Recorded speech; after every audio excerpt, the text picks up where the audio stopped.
What's up everyone? Hi, how are you? Welcome to Rally Pharma. You guys know this is World's Best Doctors channel, right? Thank you.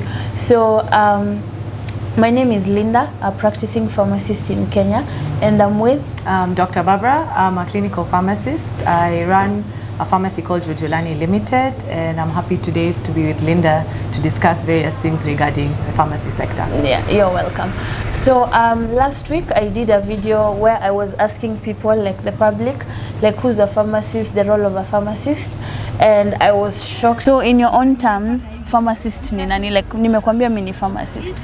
So unaweza dhani mimi nafanya kazi gani? Pharmacist kama mimi kama kuelewa, unajua pharmacist mtu mwenye anafanya kwa nini? Kwa hospitali ndogo. Na sasa kama wewe unaweza kuwa either daktari mdogo kwa pharmacy ama daktari mkubwa. Yeah. So kwa idea yako pharmacist ni either daktari mdogo ama daktari mkubwa? Daktari mkubwa huyo anamuita doctor. Na hao ndogo hao wanakuanga kama pharmacist. So pharmacist ni mdogo. So juu mimi nimeandika hapa pharmacist inamaanisha mimi ni mdogo. Wewe ni mdogo. Aya, sawa. Like the feedback from the public was very shocking. So today we are just here to talk to you about like who a pharmacist is, the registration process, and importance like of a pharmacist. So without much further ado, Doc, could you kindly tell us like who a pharmacist is? So pharmacists, we are healthcare professionals who are experts in medicine. So basically we are experts in knowing how to prepare medicine, dispense medicine, and advise patients on different medicines, especially things to do with side effects, medicine interactions, taking medication histories from patients. Yes, in the essence, that's what we do. Yeah. So in short, a pharmacist is just your drug expert, right? Yes. Yeah. So now, if we look at now the pharmacy practice, I understand you've been in UK before. Yes. Yeah. So I just want us to talk about now pharmacy practice in the UK versus pharmacy practice in Kenya. To briefly explain to me how someone becomes a registered pharmacist in the UK. Okay. So for me, I studied in the UK. So I did 4 years in a program called MPharm, which is Masters of Pharmacy at the University of Nottingham. So if you've gone to uni in the UK, all you have to do is complete those 4 years in an accredited university, which is accredited by the body called GPHC, which is the General Pharmaceutical Council. And then you have to do a pre-registration year after you complete the exams from the university. Pre-registration is basically a whole year of training in an actual pharmacy guided by somebody who's already registered. Then after the pre-registration year, you have to do a set of exams, and then now you get registered if you pass. If you studied in Kenya, there's a process called OSPAP, which is Overseas Pharmacist Assessment Program. So you'll do 1 year in a university that's accredited for that course. So it's 1 year. I think there are only 4 universities that offer this course, so it's quite difficult to get into. So if you're thinking about it, I'd say you start early. Do your research, do your applications early, and then once you complete that program, you now enter your pre-registration year, do the whole year, of course guided by a registered pharmacist, pass the exams, and the exams are usually in 2 parts. So part 1 is about 40 questions, mostly calculations, and you're allowed a calculator. Then part 2 is I think about 120 questions, no calculator, about 2 hours, on basically the general aspects of pharmacy. Yes. So that's the process at the moment for registering in the UK. Okay. Now, if you look at now the process for Kenya, Kenya is a bit different. Like I'll talk about now as a student, and when now you're an overseas student who wants to come and register. So for the registration part in Kenya, so if you study in Kenya, there's like now right now during my time, there are only like 3 or 4 universities which were offering pharmacy. But right now I'm like always seeing like universities are coming up, like curriculum pharmacy. I think as per now we have like 8 universities in the country offering pharmacy. Yeah, so once you go through the pharmacy, it's usually 5 years. It's a 5-year course, so you study for 5 years, and then after that you have to sit for your pre-registration exams. So in my time, University of Nairobi was exempted from the pre-registration exam, so we have stage 1 and stage 2. So for stage 1, any pharmacist from the University of Nairobi is exempted. Then stage 2, after now you've finished stage 1, of which the other universities now you have to sit for stage 1. Then after you finish stage 1, now you go to for your internship. Do your internship, which is now in different areas like the community, the industry, the hospital, and then right now they've introduced the primary levels of healthcare. So once you're done with the rotation for 1 year, then you sit for your stage 2 examinations. Then after you've sat and passed, then that's when you can be registered as a pharmacist.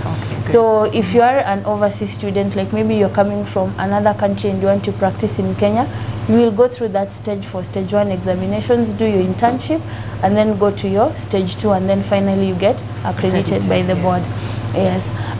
So now if we look at different careers in pharmacies, so can you tell us like different career options for pharmacists in the UK? Yes. In the UK, there are very many options as a pharmacist. So you don't have to just work in a community pharmacy. You can work in a hospital, you can work in industry, so working in big companies such as GSK. You can work in military, you can work as a veterinarian pharmacist. You can be what they call a physician associate, so you help the physician take blood pressure, medication records. You can work as a research associate. You can be a lecturer. You can work for now what is called the GPHC, which is kind of similar to the PPB here. You can work in what they call primary health as well. In primary health, yes. So those are just some of the options, but there are very many. So in Kenya, it's the same thing. And I actually did a series of careers in pharmacy. I will link it up here so that you guys go and check it out. So now I want us to talk about now the program. So the program mainly it focuses on clinical, I think. When I want to go to UK, so do you have a reason why it focuses more on clinical and other aspects? Because it's just so in UK it's called MPharm, so it's combined Masters of Pharmacy. Here I know that you do bachelor's first, BPharm, and then you can choose to do masters. So there I think they combine everything, so into a 4-year program. That's usually quite intense. It's mostly 9 to 5 most days, and the focus is definitely clinical. So if you want to enter industry, you'll probably need to do another program after that, but that's usually provided by the company that's going to employ you. Okay. And can we now talk about the differences and similarities in the registration and the practice? So the registration, I think let's see what's similar is the pre-registration. So you, of course you have to work at a pharmacy. There you can just choose one here that's not separated into different sectors. So you can just do one. It has to be 1 year, so a 52-week program, and it has to be at also a accredited pharmacy, so somebody there who's been trained to coach you. Then you definitely have to do the exams after what I explained previously, the 2-part assessment. You have to pass that assessment, then go to the GPHC, the General Pharmaceutical Council, and apply to be a pharmacist. So that's where the similarities are. In terms of the differences in registration, I guess there they have stage 1 and stage 2. There it's only now that pre-reg program at the end of the pre-registration. In terms of practice, there are very many differences. Similarities were hard to think about, but I could say there it's just the way here people walk into a pharmacy to ask a pharmacist or a pharm tech for advice. It's the same thing there, so you can prescribe things that are off the general sales list and pharmacy only medication here in Kenya and also in the UK. So those are one of the similarities. Of course, and you can prescribe or suggest dietary supplements, skincare, those kind of services are both here and in the UK. What is different is, number one, here, even though it's not correct, we sometimes prescribe, I've seen pharmacists and pharm techs prescribe antibiotics. Sometimes we give out controlled drugs, or what are called DDAs here, over the counter, which would never happen in the UK.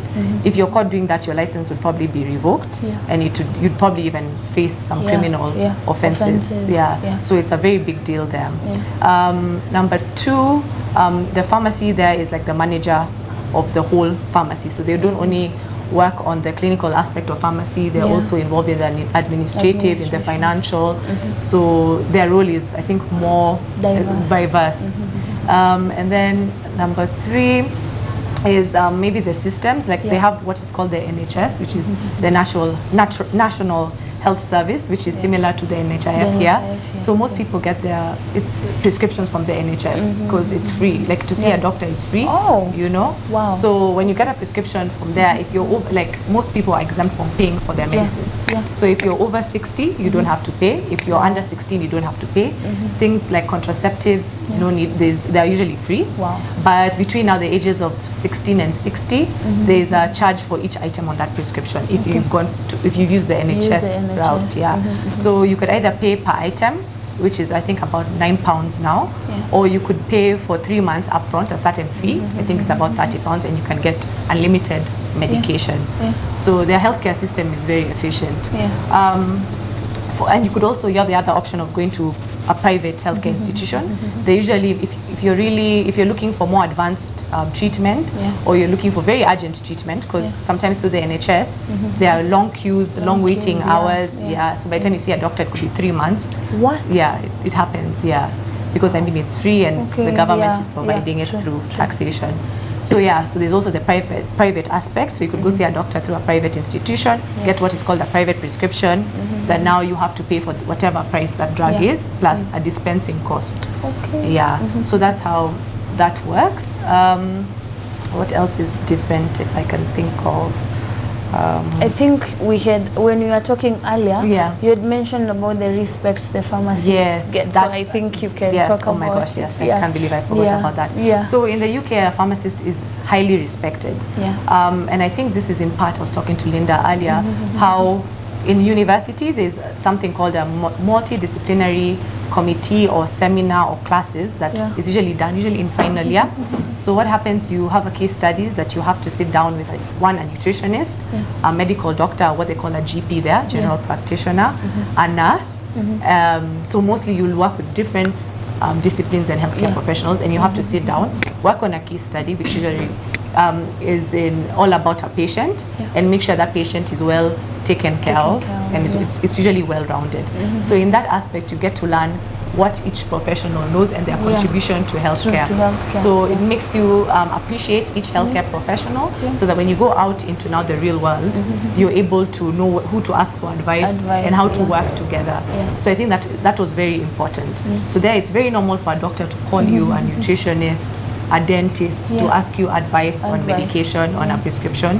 You know, if a doctor by any chance makes an error, you can easily call them up and they'll apologize, and they'll ask you more questions, which is amazing, you know.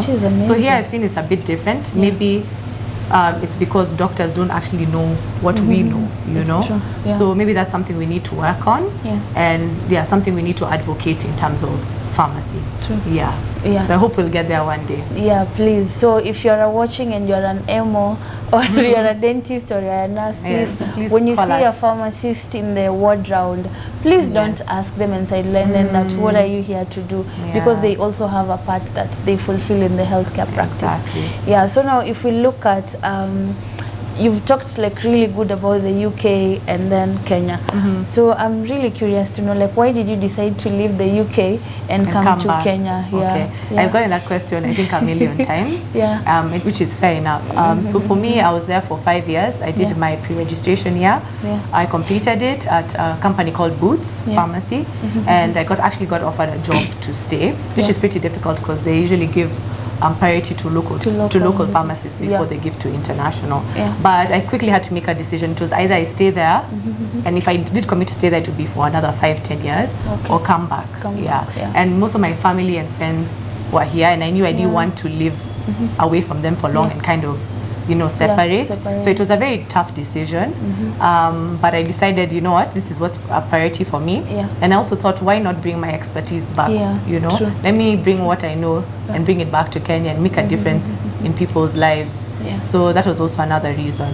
Okay, thank you. So if we look at now the unemployment rate in Kenya, you know, like right now, ever since devolution, medical doctors, pharmacists are not being posted like by the county. Like we're not, there's no that automatic posting that used to be there in the government.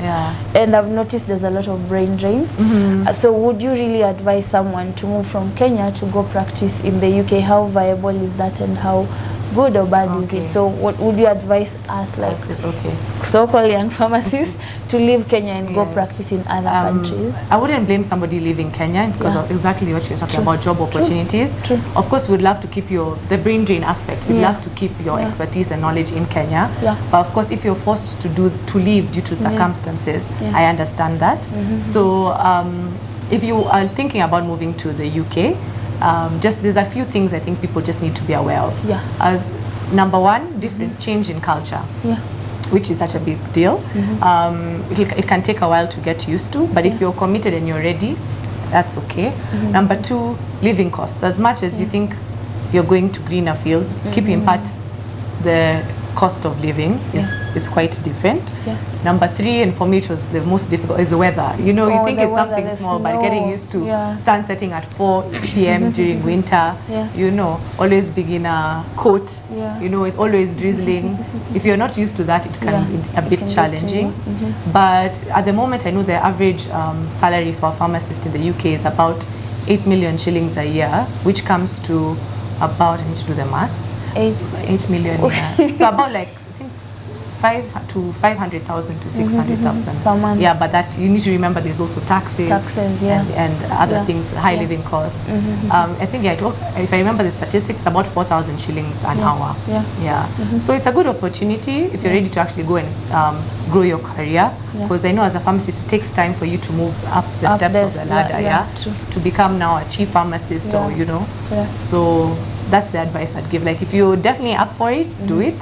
Yes, but no, just keep in mind also the registration process, which is can be a bit stressful. So it's just good to start early. Okay. So now parting shot to anyone out there, to any pharmacist who's listening, in terms of advocacy, in terms of anything you want to tell any pharmacist, whether young or old. What advice can you give any pharmacist that's out there? I think number one, be proud of your career. We're always interacting with people. Go out of your way to make sure a patient is okay. If somebody walks into your pharmacy and you know, that means something is wrong with them, you know, they're going through something. So always show compassion, empathy, and also go out of your way. If somebody comes with a prescription of something, maybe that drug is out of stock, the doctor didn't know, and you just say, oh no, we don't have it, and you let that patient go. You know, that's not right. You know, go out of your way, tell them, okay, let me find out from if maybe the supplier, maybe another pharmacy if they have the last stocks of that drug, or maybe then say, oh, if it's completely out of stock, why not call the prescriber and tell them, you know, this drug is not been available, why can we switch to something else? You know, go out of the way, don't just do the basics. You know, we've been given a responsibility to take care of people, and I think we should see that as a privilege. And I think number two, go out and tell people what you do and what you know, so that we can actually expand our people's knowledge of us and what we do and how we can help. We have so much knowledge that is underutilized if we don't help people, you know. So that's another thing. Number three, I would say just keep working hard at whatever sector you're in.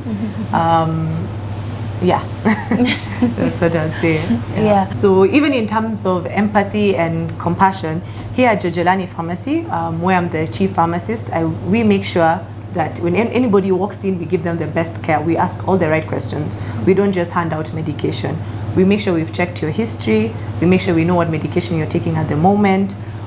We recommend the best medication for you and make sure you're completely satisfied. So you can, whenever you guys need us, you can find us at Kilimani. Thank you. So I'll leave the link, I'll leave all the details on the description doc, so please check her out. If you have any issues, please also just reach out to her. She'll be able to assist you. So always do your best as a pharmacist to leave impact in the field that you're in. So lastly, I just want to thank you for coming. Thank you so much. I really appreciate it. And guys, if you love this video, please give it a thumbs up. Please subscribe, share, like, and if you have any question in terms of registration as a pharmacist or in terms of who a pharmacist is, please let me know in the comment section. And thank you so much. I'll see you on my next video. Thank you. Bye.